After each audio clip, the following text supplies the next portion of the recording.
सूर्पणखा श्री कृष्ण की पत्नी कैसे बनी? सूर्पणखा एक राक्षसी थी। द्वापर युग में उसे विष्णु रूप में भगवान राम के ही दूसरे अवतार कृष्ण की पत्नी बनने का सौभाग्य प्राप्त हुआ। आखिर यह कैसे हुआ? कैसे एक राक्षसी भगवान कृष्ण की पत्नी बन उनको पा सकी? इंद्रदेव के दरबार में नैनतारा अप्सरा नृत्य करते हुए आंखों से इशारे भी कर रही थी। इंद्र उस पर मोहित हो गए और नैनतारा उनकी प्रेयसी बन गई।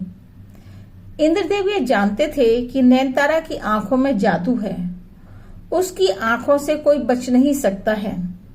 उसी समय पर पृथ्वी पर वज्र नामक ऋषि घोर तपस्या कर रहे थे। इंद्र ने नैनतारा को ऋषि की तपस्या भंग करने के लिए पृथ्वी पर भेजा। ऋषि की तपस्या तो भंग हो गई, परंतु उन्होंने उसी समय नैनतारा को राक्षसी बनने का श्राप दे दिया। यह कहा जाता है कि राक्षसी रूप में जन्मी नैनतारा ही सूर्पणखा थी।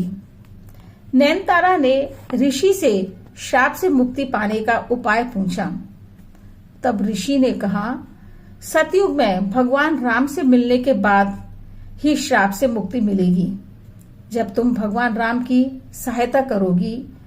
नैनतारा का रूप रखकर सूर्पणखा श्री राम को पति रूप में पाने की इच्छा प्रकट करते हुए बोली, तुम सम पुरुष न मोसम नारी, तुम सम पुरुष न मोसम नारी, यह संजोग विधि रचा विचारी।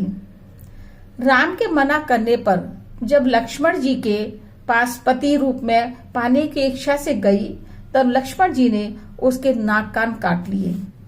उस समय सूर्पणखा को ऋषि की बात याद आई और उसके ज्ञान चक्षु खुल गए। इसलिए ही राक्षसी रूप में जन्मी नैनतारा अर्थात सूर्पणखा ने रावण को राम के साथ युद्ध करने के लिए उकसाया। श्री राम के काम में सहायता कराने के लिए उनकी सहायिका बनकर प्रभु राम के हाथ खर, दूषण, कुंभकर्ण, मेघनाथ, रावण आदि राक्षसों को मरवाया।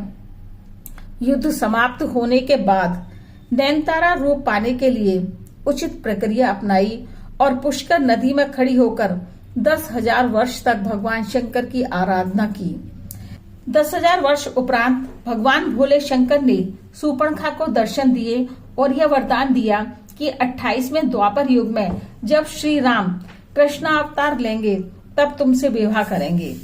तभी तुम्हारा कुंवर भगवान कृष्ण ही करेंगे और नैनतारा का मनमोहक रूप भी प्रदान कर देंगे।